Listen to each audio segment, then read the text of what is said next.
So the wagon train left Meadow, travels south about 6 miles, a little less than a day's casual travel, and then camps somewhere along here. I'm going to zoom in and show you where I think they camped. I can't ID the precise location of the little Kanosh town at the time, but this is the creek. It now terminates here, but the main road would have come down in this area. If we get over into here, we've got a broad area with some trees in it. If we move just a little further easterly, we get into this much broader area. From here to here is roughly 2 miles.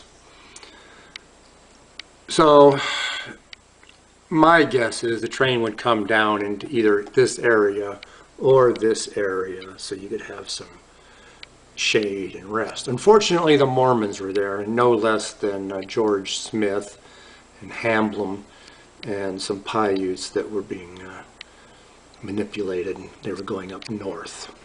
So George A. Smith intentionally left Beaver the same late afternoon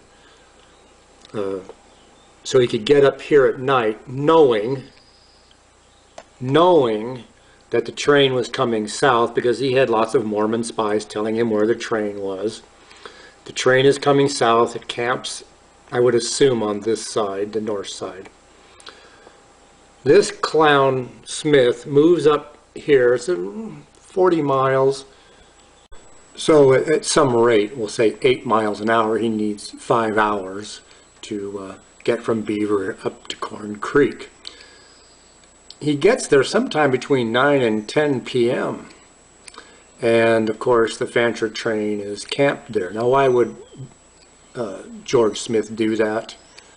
Well, to case them out, to have conversation with them, to help create a false story, to make false allegations against them.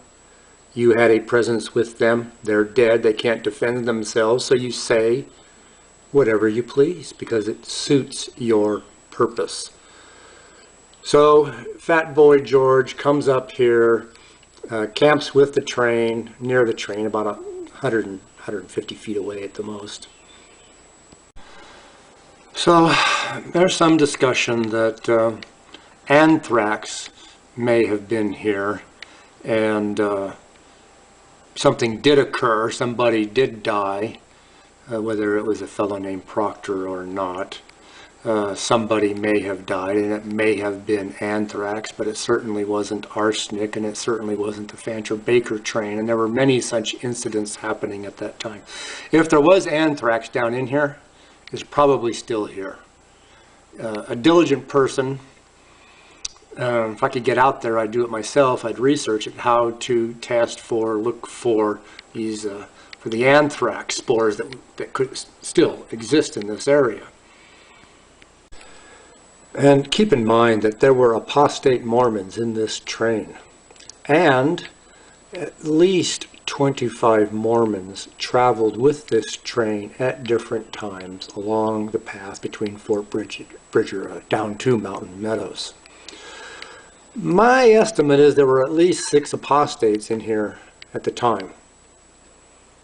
Silas Smith and some others I listed were here. They traveled up north a distance with Smith, and these Smiths are all related to Joe, by the way. Then came back south and traveled with the train and preceded the train as it went south. The train also camped at Silas Smith's place just north of Paragona. That's how much they trusted him.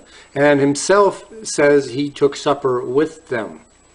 Now, you have 25 Mormons minimum, almost all of whom had nothing to do with this mass murder, who speak no ill of this train at all. People like Halsey speak well of them. So, why would 25 plus different Mormons travel with this train for weeks? Each Mormon, say, traveling 3 to a few days. Halsey traveled with them for 3 or 4 days. They weren't cut off from the church.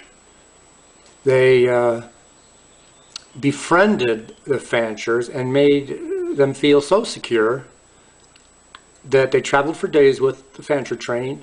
They camped at Smith's place.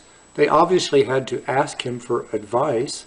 They sold him goods. They had to feel secure with him.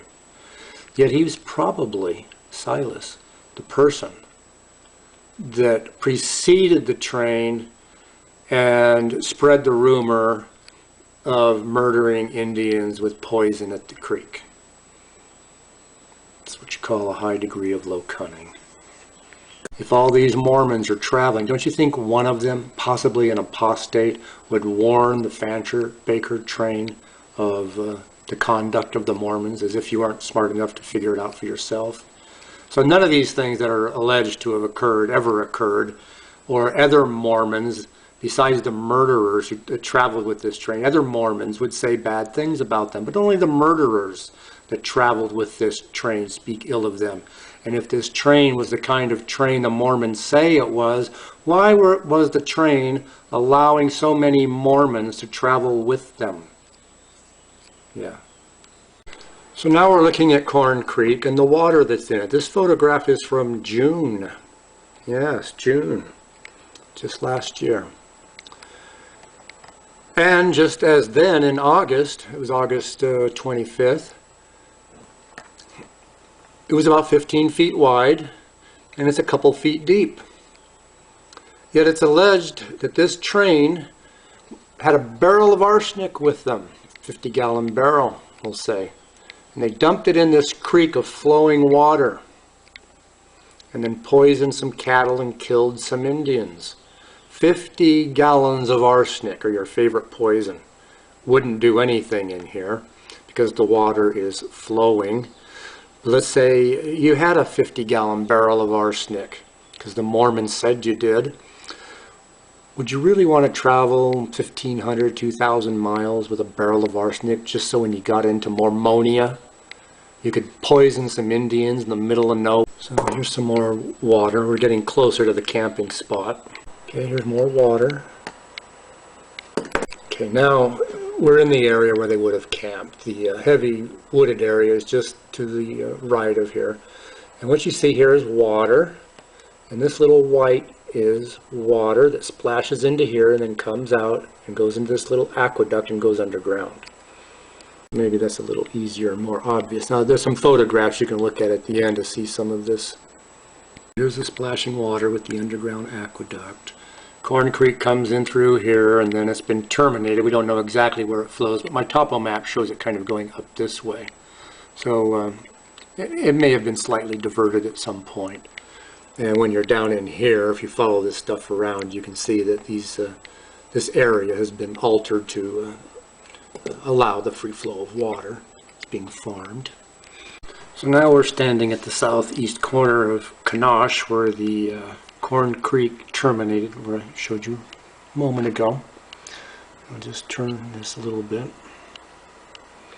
See, this is an aqueduct there. Yeah, that's where we were standing. So we have ample evidence that water is always flowing here in the summer. August is rainier than June. If there's water here in 2014, 15, then there's water there in 1857, just like people said there was. 15 feet wide, 2 feet deep, and the accusation is they poisoned the flowing creek and murdered people. There's Corn Creek. Here's Mountain Meadows. That's 160, 70 miles.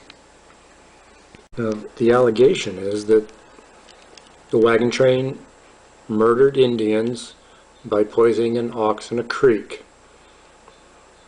But not a single Indian under the band of Kanosh was involved in the Mountain Meadows Massacre.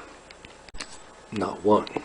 And Kanosh himself lies to government officials and says that his band was involved and that he begged them not to go, but it never happened.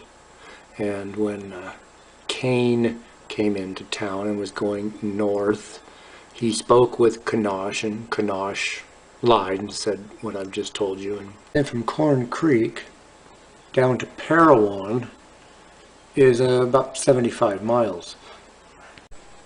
So George Powers is up in Nephi, around Nephi, on August 25th. On September 5th, he's at Corn Creek. He's there for 4 days. And then he travels 75 miles down to Parowan, where for the first time he hears about this poisoning. But he was at Corn Creek for 4 days and never heard a word, and never heard it on the road. You'd think someone would warn him not to have his cattle or himself or anyone with him drink water. But there's nothing, because nothing happened. The story was made up. How are you going to extricate yourself from a lie when people that weren't even involved were lying and saying, my people were involved? And all these Mormons are telling the same story. We're talking, hundreds of people, because the story is heading south. They're all telling the same story about these mean Arkies carrying, buckets, barrelfuls of poison, and threatening everybody as they travel along, despite, again, having all these Mormons travel with them. But it's stories like this that give you 9/11, the Mountain Meadows Massacre, and another 9/11, another false flag terrorist story that hasn't got an iota of truth in it.